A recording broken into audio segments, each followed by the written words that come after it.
మన జన్మదినం కంటే than precious ointment, then the day of death, then the day of one's birth. Sabbapadesham chapter 7 verse 1. अच्छा नाम अने मेल से और मृत्यु का दिन जन्म के दिन से उत्तम है. Chapter 9 verse. Be not afraid.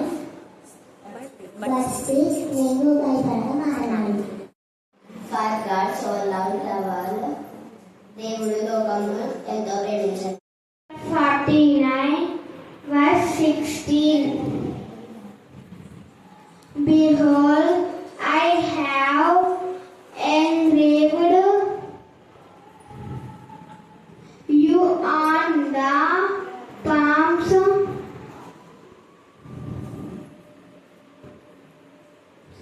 of my hands.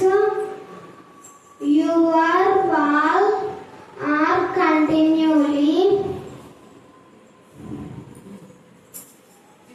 before me. స్తోత్రంలో చెల్లించుకుంటున్నాం ప్రభా. ఈ రాత్రికాల సమయంలో ప్రభా మీరు గ్రహణకర్త ఉన్నారని మీరు రూఢిపరుచుకున్న విధానం బట్టి మనం చెల్లిస్తున్నాం. అయ్యా, క్రమంగా ఇక్కడ జరిగే ప్రతి ఆరాధన మీకు ఇంపైన సువాసన యాగంగా మీరు హోమంగా మీరు దీన్ని స్వీకరిస్తున్న విధానాన్ని బట్టి మీకు వందనాలు కృతజ్ఞతాస్తుతులు చెల్లించుకుంటున్నాం. మేము క్రమానికి కట్టుబడి ఉండడానికి మాకు నేర్పించండి ప్రభా. మీ మార్గంలోని అడుగు జాడలోని బోధలోని శిక్షలోని వెలగడానికి మాకు సహాయం దయచేయండి. స్త్రీల కూడిక ద్వారా ప్రభా తండ్రి మా ఆధ్యాత్మిక జీవితం అనేటువంటి ఇళ్ళని కట్టుకోవడానికి మీ జ్ఞానంతో నింపండి ప్రభా తండ్రి. మీ వందనాలు చెల్లిస్తున్నాం. 3 రాళ్ళు వల్ల మేము ఉండకుండా సహాయం దయచేయండి అయ్యా. మేము మీ సన్నిధికి వచ్చి అయ్యా తండ్రి మేము ప్రభా మీ మాటలు విని ప్రభా మా జీవితాలు చక్కదిద్దుకోవడానికి సహాయం దయచేయండి తండ్రి. మీకు వందనాలు. లోకులకు మేము వేరుగా ప్రత్యేకంగా ఉండడానికి మాకు సహాయం దయచేయండి అయ్యా. మీకు వందనాలు. ఇంతగా మేము ప్రభా మీ సన్నిధికి వచ్చి కూడా ప్రభా మేము లోకస్తుల వలె ఉంటే ప్రభా అయ్యా మేము ఇంత సమయము ప్రభా గడిపిన వ్యర్థమైపోతుంది. అయితే మేము ప్రభా ఆచారబద్ధంగా దేనిని మేము పాటించక అయ్యా తండ్రి మీ సన్నిధికి ఆసక్తితో పూర్ణ మనసుతో పూర్ణ బలంతో పూర్ణ వివేకంతో వచ్చి నిన్ను ఆరాధించడానికి సహాయం దయచేయండి. స్త్రీల కూడికను ప్రభా ఇంకా మీరు ప్రభా అభివృద్ధిలో నడిపించండి. ఇది మీ యొక్క నాది సంకల్పం ప్రభా. ఇది మన ఈ విధంగా జరగడం మీ చిత్తమని మేము ముందుగానే మీ చిత్తంలో రాయించుకున్నారు. అందుని బట్టి వందనాలు. వాక్యం ద్వారా మీరుగా సూటిగా మాతో మాట్లాడండి అయ్యా. ఈ కూడికను మీకు గుణకరంగా మా జీవితంలో ఆశీర్వాదకరంగా మీరు జరిగించుకోమని ఉన్నతమైన మీ నామాన్ని మరింతగా మీరు హెచ్చించుకోమని యేసు శక్తిగా నామమున ప్రార్థించి అడిగి వేడుకొని. పరిశుద్ధ బైబిల్ గ్రంథంలో నుంచి యోహాను సువార్త 15వ అధ్యాయం 1 నుంచి 3వ వచనంలో లేఖనం.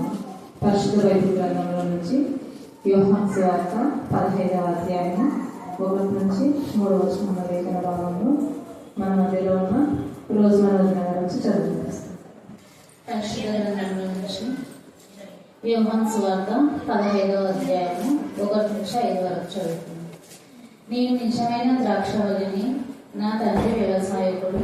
నాలో ఫలింపని ప్రతి తీగను ఆయన తీసి పారవేయును.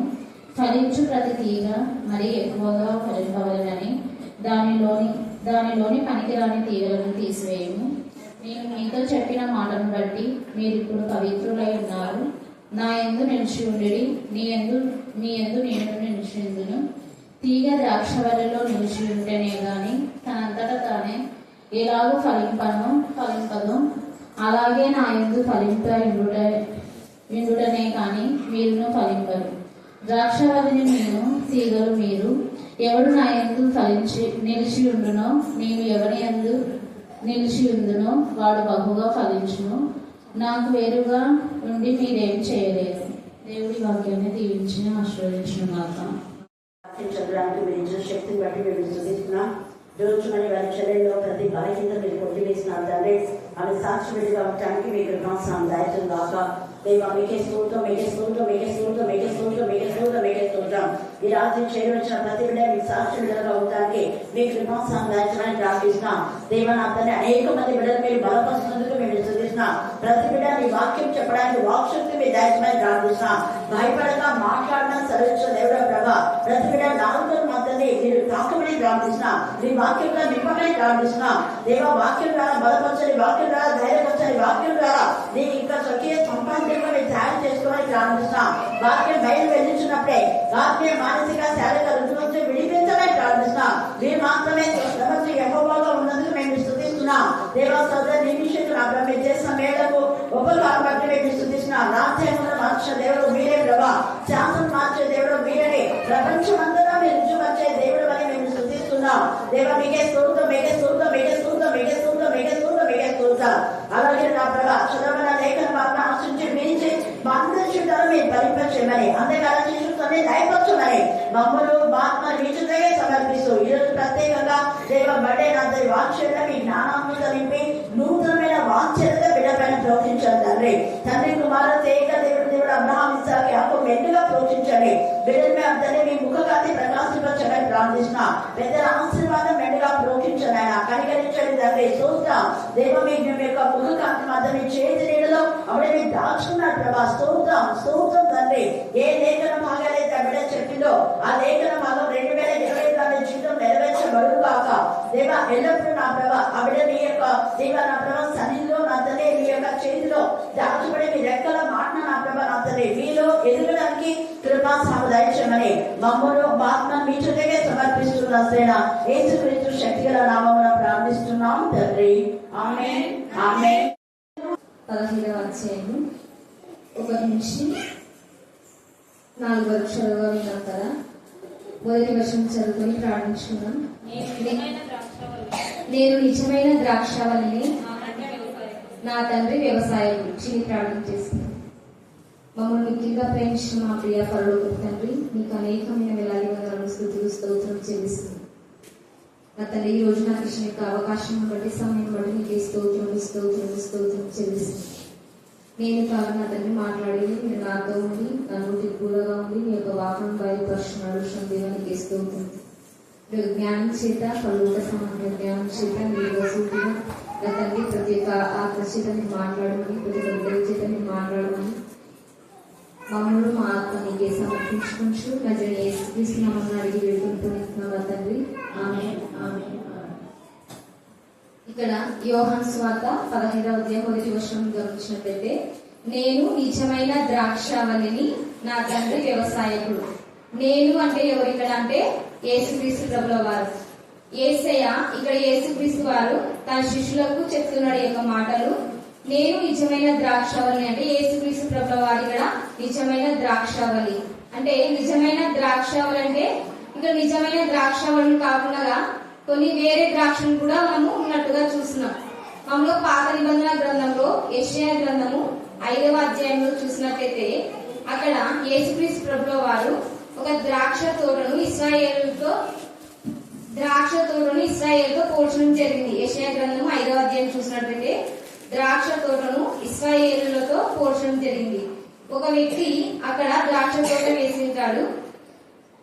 ఆ యొక్క ద్రాక్ష తోటకు కావలసిన ప్రతి ఒక్క ఏర్పాటు చేసి ఉంటాడు.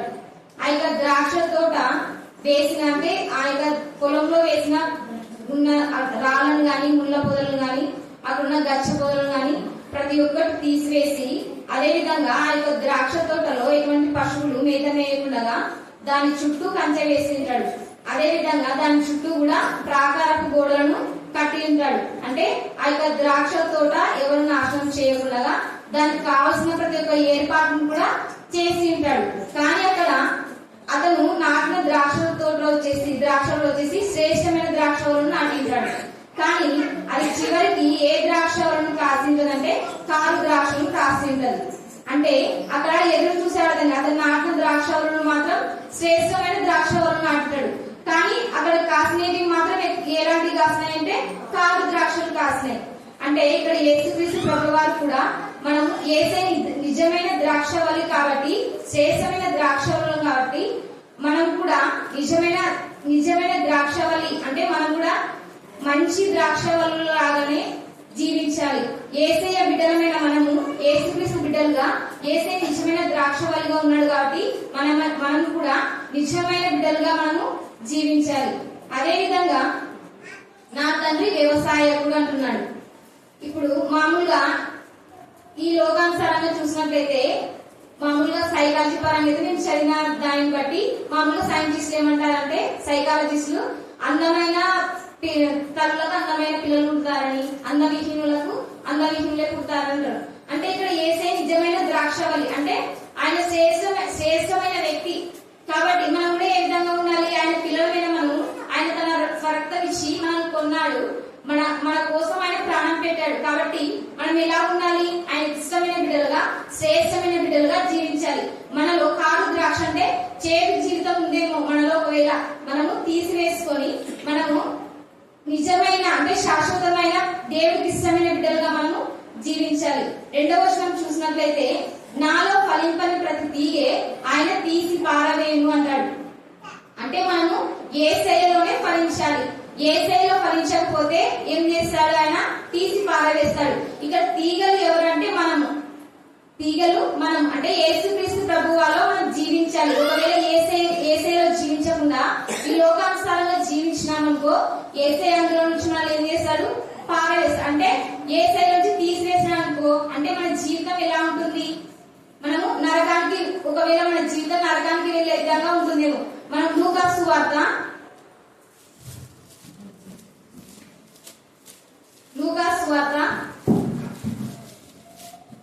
3వ అధ్యాయము 9వ వచనం చూసినట్లయితే అక్కడ చెట్లు ఇప్పుడే గొడ్డలి చెట్ల మీద ఉంచబడి ఉన్నది గనుక మంచి ఫలము ఫలించని ప్రతి చెట్టును నరకబడి అగ్నిలో వేయబడనని చెప్పాను. ఎప్పుడైతే మనము ఆయన ఫలించలేదనుకో గొడ్డలి చెట్టు మీదనే ఉంచబడి ఉన్నది. ఒకవేళ వెంటనే ఏం చేశారు? అక్కడ ప్రతి చెట్టును నరకబడి అగ్నిలో వేయబడుతుంది. ఇక్కడ యేసుక్రీస్తు ప్రభువు వారు మనం ఆయన ఫలించకపోతే మన జీవితాలు అగ్నిలో వేయబడేలా ఉన్నాయేమో మనం ఒకసారి పరీక్షించుకుందాము. అదే మామూలుగా ఎగ్జాంపుల్ గా ద్రాక్ష పళ్ళు మామూలుగా ఇట్లా కాస్తాయి, గుత్తులుగా కాస్తాయి. మామూలుగా మిగతా మామిడి అవి జామ అవి చూసినట్లయితే మామూలుగా ఒక్కొక్క సింగిల్ గా ఉంటాయి కదా. మళ్ళీ ద్రాక్ష పళ్ళు గుత్తులుగా అంటే ఒక గుంపు ఒక సమూహాన్ని చూస్తాం. మనం ఎప్పుడైతే ఒక సమూహంగా ఒక సహవాసం అంటే ఒక గుంపు ఉంటేనే ఒక సహవాసం అవుతుంది కదా, ఒక సమూహము. కాబట్టి ఆ యొక్క సమూహంలో మనం ఎప్పుడైతే సమూహంలో ఉంటామో అప్పుడే మనము బలమైన శక్తి, బలమైన ఆత్మను మనం పొందుకుంటాం. అంటే యేసయ్యలో ఫలిస్తాం అన్నమాట. ఇంకా దినదినం మనము బలాభివృద్ధి పొందుతాం. అలా కాకుండా ఇప్పుడు మామిడి జామ సింగిల్ ఉంటాయి. మనం ఎప్పుడైతే ఒంటరిగా ఉంటామో అపవాది అనేవాడు మనం ఏం చేస్తాడు? పడద్రోయాలని చూస్తాడు. మన సహవాసంలో క్రమం తప్పకుండా ఆయనలో జీవించామనుకో ఖచ్చితంగా అపవాది అనేవాడు మనల్ని పడద్రోయడానికి అవకాశం ఉండదు. ఎందుకంటే మనం ప్రతిరోజు వాక్యం వింటుంటాము, ప్రార్థన చేసుకుంటాం. అలా కాకుండా ఒంటరిగా ఉన్నామనుకోండి, ఒకవేళ ఇంటి దగ్గర ఉండి ప్రార్థన వేళపైన ఇంటి దగ్గర ఉండి ప్రార్థించుకుంటామే అనుకుంటాం, కానీ ఏదో ఒక రీతిగా ఎవరి ద్వారా మనకి ఆటంకం అనేది కలుగుతుంది. అప్పుడు అపవాది ఏం చేస్తాడు? మనల్ని ఖచ్చితంగా పడద్రోయాలని చూస్తాడు. కాబట్టి ఈ యొక్క ద్రాక్షలు ఏ విధంగా అయితే గుంపుగా సమూహంగా ఉంటాయో అప్పుడు మనం వాళ్ళలో జీవించాలి. మామూలు ఎగ్జాంపుల్ చూసినట్లయితే మామూలు ఒక వ్యక్తి 3 కొడుకులు ఉంటారు. ఆ వ్యక్తి మామూలుగా 3 కొడుకులు ఎప్పుడు గొడవ పడుతుంటారంట. ఆ వ్యక్తి ఏం చేస్తాడు? వాళ్ళకి ప్రతిసారి చెప్తుంటాడు గొడవ పడకూడదు, కలిసి జీవించాలి అని చెప్తున్నాడు. ఎంత చెప్పినా కూడా వాళ్ళు వినడం లేదు. ఒకసారి వాళ్ళకి ఏం చెప్తాడంటే 3 వెళ్ళి మామూలుగా అడవికి వెళ్ళి కట్టలు కట్టమని ఒక్కొక్కరు చెప్తాడనమాట. వాళ్ళు ఒక్కొక్కరు చేసి ఒక్కొక్క కట్టెల మోపు తీసుకొని వస్తారు.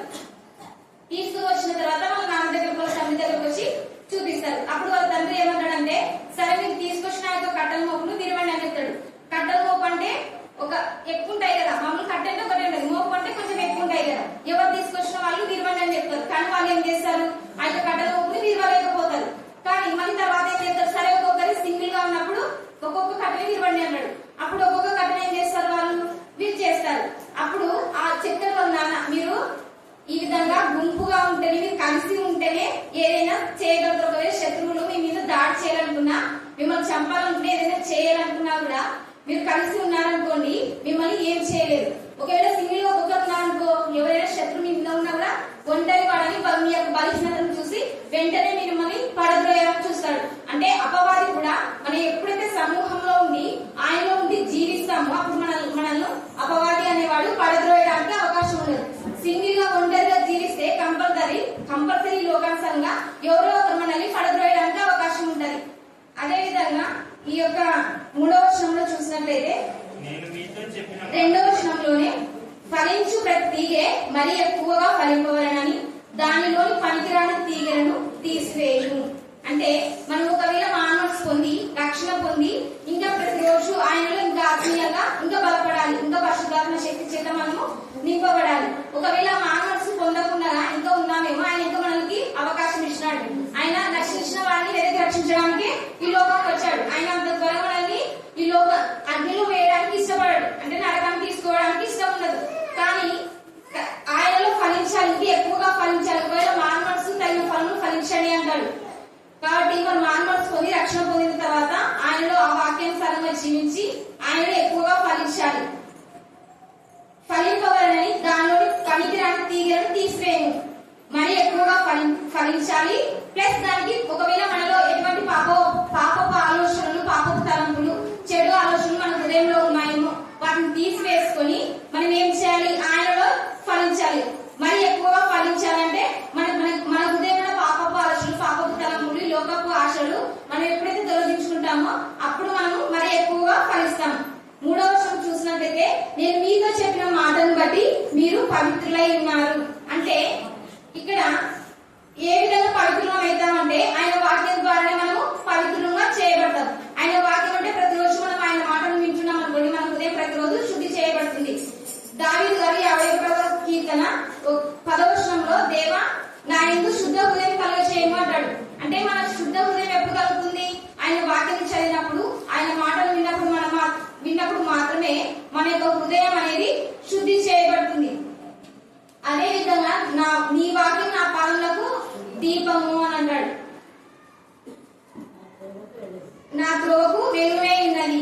నెక్స్ట్ 4వ వచనం చూసినట్టయితే నా యందు నిలిచియుండుడి, నీ యందును నేను నిలిచియుందును అంటాడు.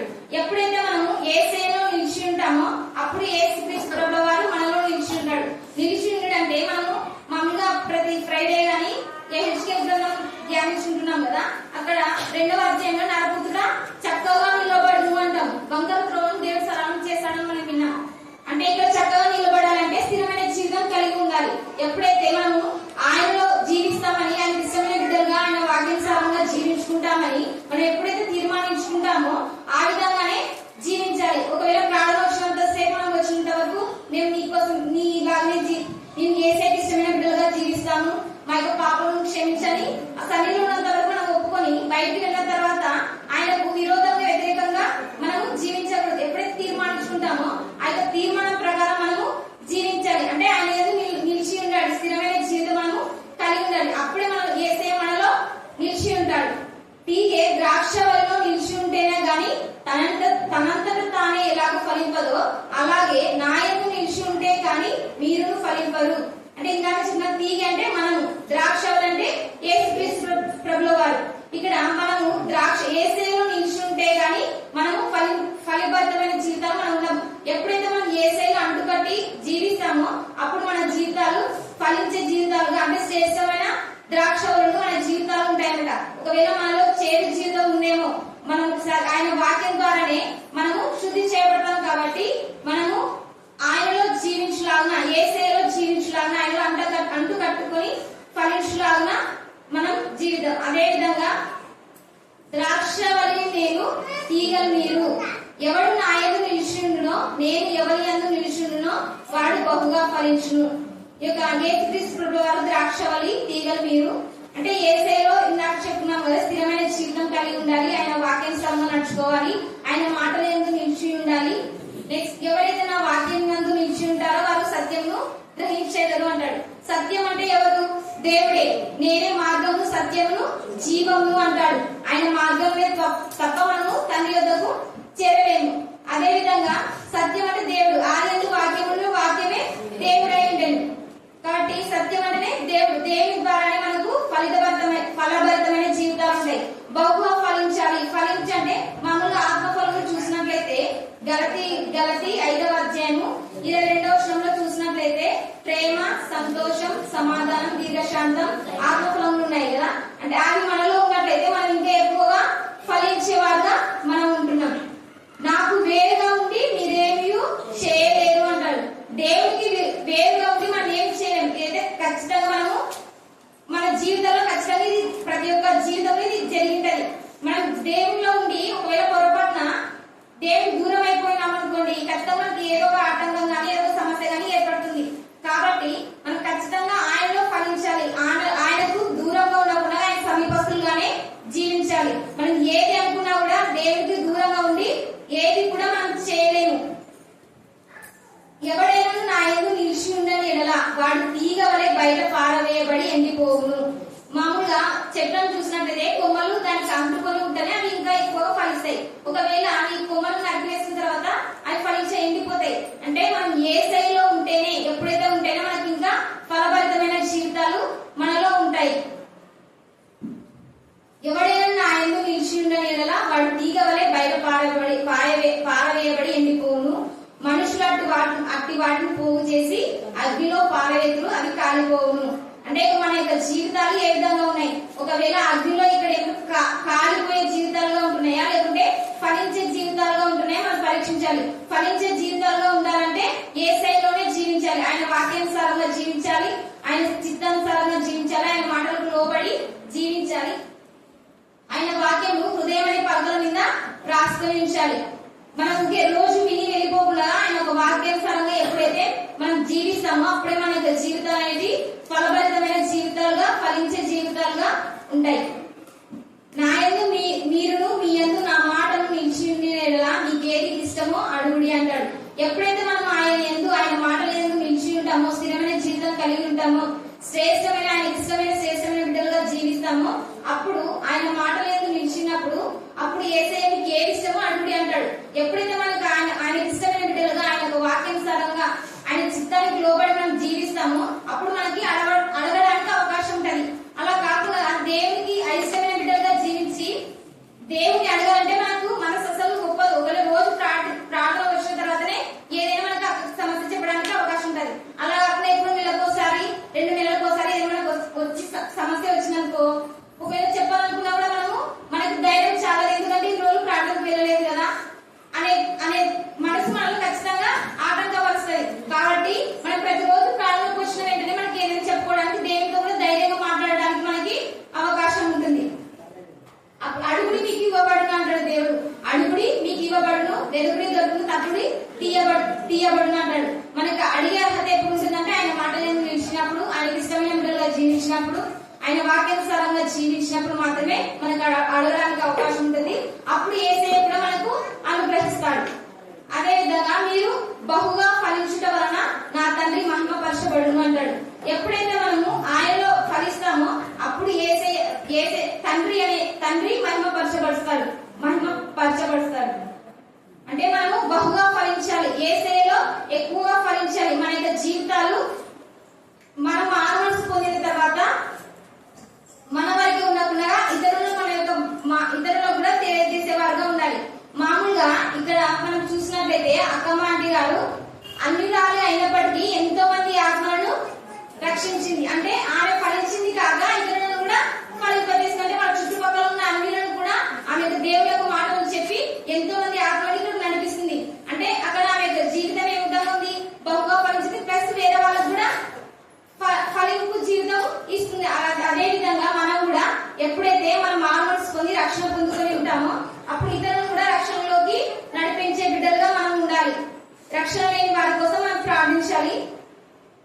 8వ వచనం చూసినట్లయితే మీరు బహుగా ఫలించడం వలన నా తండ్రి మహిమపరచబడును, ఇందువలన మీరు నా శిష్యులు అవుతారు. ఎప్పుడైతే మనము ఆయన ఎందుకు బహుగా ఫలిస్తామో అప్పుడు ఆయనకి ఇష్టమైన బిడ్డలుగా ఉంటాము.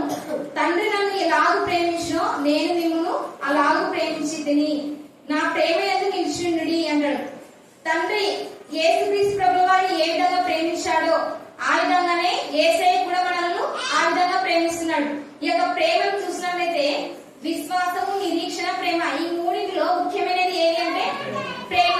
అంటే ఈ లోకానుసారమైన ప్రేమ కాకుండా యేసయ్య ప్రేమ శాశ్వతమైన ప్రేమ, మార్పు లేనిది, మారనిది. కాబట్టి ఆ యొక్క ప్రేమను మనము కలిగి ఉండాలి.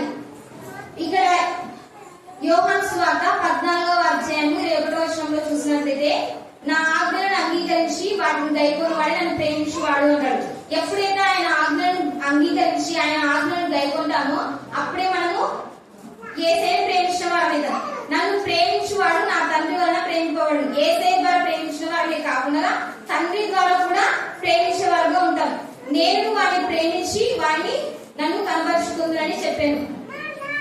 23వ వచనంలో చూసినట్లయితే యేసయ్య ఒకడు నన్ను ప్రేమించిన యెడల వాడు నా మాట గైకొనును, అప్పుడు నా తండ్రి వారిని ప్రేమించును.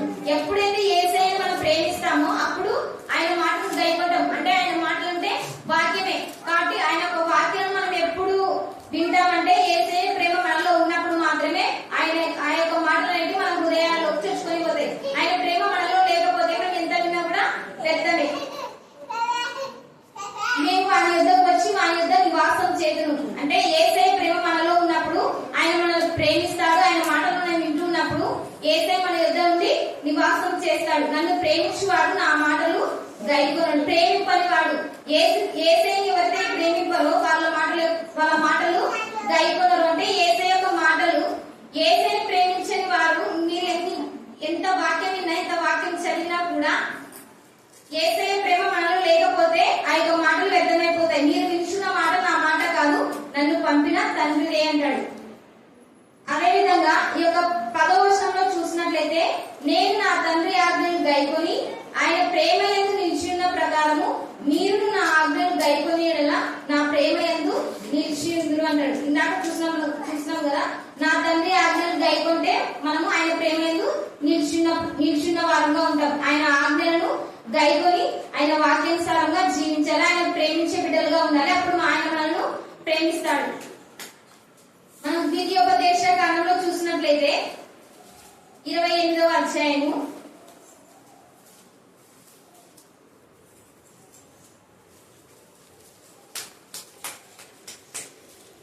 28 1వ వచనం చూసినట్లయితే నీ దేవుడైన యెహోవా మాట శ్రద్ధగా విని నేడు నేను నీకు ఆజ్ఞాపించుచున్నా ఆయన ఆజ్ఞలన్నిటిని అనుసరించి నడుచుకుని యెడల నీ దేవుడైన యెహోవా భూమి మీద ఉన్న సమస్త జనముల కంటే నిన్ను హెచ్చించును. ఎప్పుడు మనల్ని హెచ్చిస్తాడంటే ఎప్పుడైతే మనము యెహోవా మాట శ్రద్ధగా విని ఆయన ఆజ్ఞాపించిన ఆజ్ఞలను అనుసరించి నడుచుకుంటామో అప్పుడు మనల్ని యేసయ్య ఏ విధంగా హెచ్చిస్తాడంట? భూమి మీద ఉన్న సమస్త జనముల కంటే ఎక్కువగా హెచ్చిస్తాడు. అదే విధంగా నీవు నీ దేవుని యెహోవా మాట విని యెడల ఈ దీవెనలన్నీ నీ మీదికి వచ్చును అంటాడు. అంటే ఎప్పుడైతే మనము యెహోవా మాట శ్రద్ధగా విని ఆయన ఆజ్ఞలను అనుసరించి నడుచుకుంటామో అప్పుడు యెహోవా మనల్ని భూమి మీద ఉన్న సమస్త జనుల కంటే ఎక్కువ హెచ్చిస్తాడు. అదే విధంగా ఇక్కడ ఈ యొక్క అధ్యాయంలో దీవెనలు ఉన్నాయి, శాపవచనాలు ఉన్నాయి. మనము ఆయన ఆజ్ఞలను అనుసరించి నడుచుకుంటే మనకు దీవెనలు ఉంటాయి. కింద దీవెనలు నీవు పట్టణంలో దీవింపబడదువు, పొలంలో దీవింపబడదువు, నీ గర్భఫలము నీ భూఫలము పశువులు ఇవన్నీ చూసినట్లే దీవెనలు ఉంటాయి. అదే విధంగా మనము ఆయన ఆజ్ఞలను అనుసరించక ఆయన మాటలు గైకొనక ఒకవేళ జీవిస్తాము అప్పుడు మనకి శాపములు అనేటివి ఉంటాయి. ఒకవేళ ఆయన మాటలను అనుసరించి నడుచుకుంటే ఆయన ఆజ్ఞల ప్రకారం మనం నడుచుకుంటాము అప్పుడు యెహోవా నిన్ను తలగా నియమించు కానీ తోకగా నియమింపడు అని చెప్తాడు. మనము ఆయన ఆజ్ఞలను అనుసరించి ఆయన యెహోవా మాట విని ఎప్పుడైతే నడుచుకుంటామో అప్పుడు యెహోవా మనల్ని తలగానే నియమిస్తాడు. ఇంకా 12వ వచనంలో నీవు అనేక జనములకు అప్పిచ్చేవు గాని అప్పు చేయవు అంటాడు. ఈ లోకానుసారంగా చూసినట్లయితే చాలా మంది అప్పుల సమస్యలతో ఉంటారు. కాబట్టి మనం ఎప్పుడైతే ఆయన మాట విని ఆయన ఆజ్ఞలను అనుసరించి నడుచుకుంటామో మనము అప్పిచ్చే వారంగా ఉంటాం కానీ అప్పు చేయము. ఆయన ఆజ్ఞలను అనుసరించగా ఆయన మాటలను నడుచుకోక ఉంటామో అప్పుడు మనకి శాపాలు అనేవి ఉంటాయి. అంటే మనం దీవెనలు పొందుకునే వాళ్ళగా ఉంటున్నామా లేకుంటే శాపము మనం కొని తెచ్చుకునే వాళ్ళగా ఉన్నామా మనము ఒకసారి పరీక్షించుకుందాం. అదేవిధంగా 2వ రాజుల గ్రంథం చూసినట్లయితే 4వ అధ్యాయము 38వ వచనంలో చూసినట్లయితే ఇక్కడ కూడా ఒక ద్రాక్ష చెట్టు గురించి చూస్తాం. ఎలీషా గిల్గాలునకు తిరిగి రాగా ఆ దేశమందు క్షామం కలిగి ఉన్నాడు. ఇక్కడ ఎలీషా ప్రవక్త గిల్గాలుకు తిరిగి వచ్చినప్పుడు ఆ దేశంలో క్షామం అంటే కరువు వచ్చి ఉంటది. అక్కడ ప్రవక్తల శిష్యులు అతని సమక్షం నందు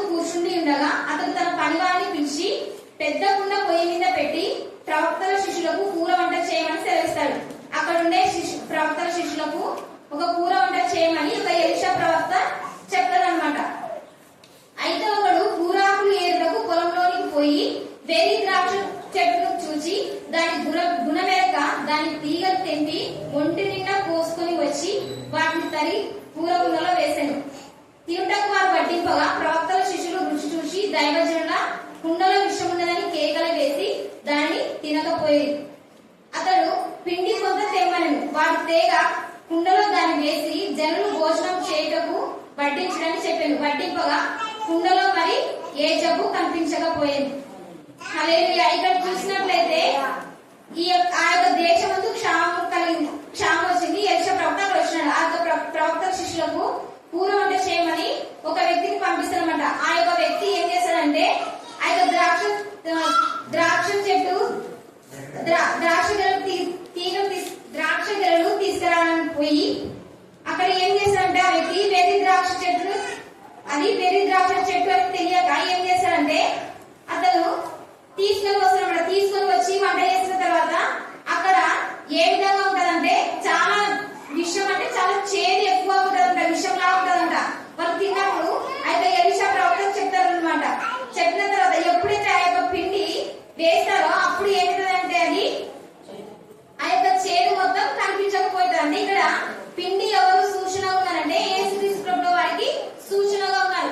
ఎప్పుడైతే మనం యేసయ్యలో జీవిస్తామో ఎలాంటి చేదు జీవితమైనా కూడా మనల్ని దేవుడు మంచి జీవితాలుగా, శ్రేష్టమైన జీవితాలుగా దేవుడు చేస్తాడు.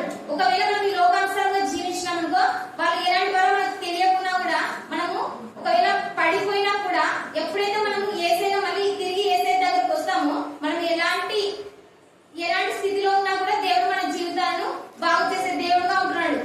ఇక్కడ ఎంత విషంతో కూడిన కూర వంట ఎప్పుడైతే ఆ యొక్క పిండి వేసామో అప్పుడే అందులో ఉన్న విషం కనిపించకుండా, ఆ జబ్బు మొత్తం కనిపించకుండా పోయింది. అంటే యేసయ్య మనలో ఉంటే ఎలాంటి పాపం అనేది మనలో ఉండదు. కాబట్టి మనం యేసయ్యలోనే జీవించాలి, యేసయ్యలోనే అంటుకట్టి జీవించాలి. దేవుడి యొక్క వాక్యం దీవించి ఆశీర్వదించుగాక.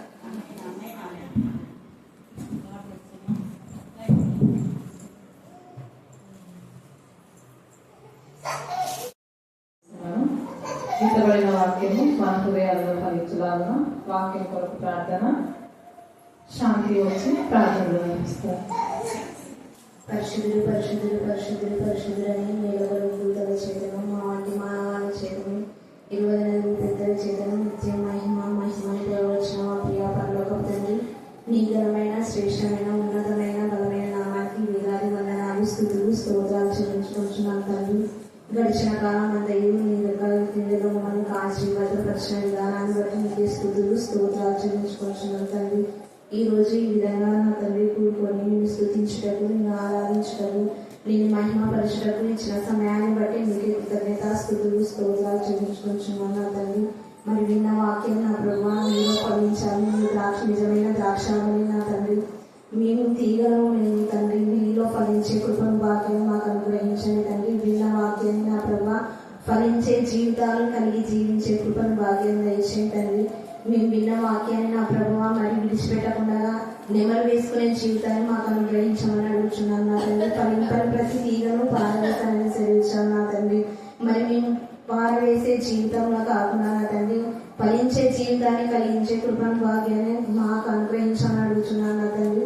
మేము తప్పిపోతుంటాం కానీ మీరు హెచ్చరించిన ప్రభువా మీలోకి మమ్మల్ని మర్చుకోండి తండ్రి. తగిన జ్ఞానాన్ని అనుగ్రహించండి నా తండ్రి. ఫలింపచేసే జీవితాన్ని, ఫలించే జీవితాన్ని మాకు అనుగ్రహించండి తండ్రి. మీరు మాకు శక్తిని అనుగ్రహించండి నా తండ్రి. మేము పడిపోయిన ప్రతిసారి నా ప్రభువా పడిపోకుండా నా ప్రభువా హెచ్చరిక చేస్తూ మమ్మల్ని మీ మార్గంలో నడిపించుకోండి తండ్రి. ప్రతి ఒక్కరిని మరి మాలా ఫలించే జీవితాన్ని మేము ఇతరులకు చెప్పే కృపను భాగ్యం మీరు మాకు అనుగ్రహించండి నా తండ్రి. మరి ఇంతవరకు నా ప్రభా ఆత్మీయంగా జీవిస్తున్నామంటే మనం చిన్న ఉన్నప్పటి నుంచి అక్కడ దగ్గరకు వచ్చిన ప్రభా ఫలించే జీవితాలు కలిగి ఉన్నాం నా తండ్రి. మరి విడిచిపెట్టిన ప్రతిసారి ప్రార్థనలో ప్రార్థిస్తున్న అక్క మేము ఈ విధంగా ఉన్నాం నా తండ్రి. మరి మేము ఫలించి ఇతరులకు చెప్పే కృపను భాగ్యాన్ని మీరు మాకు అనుగ్రహించండి నా ప్రభా.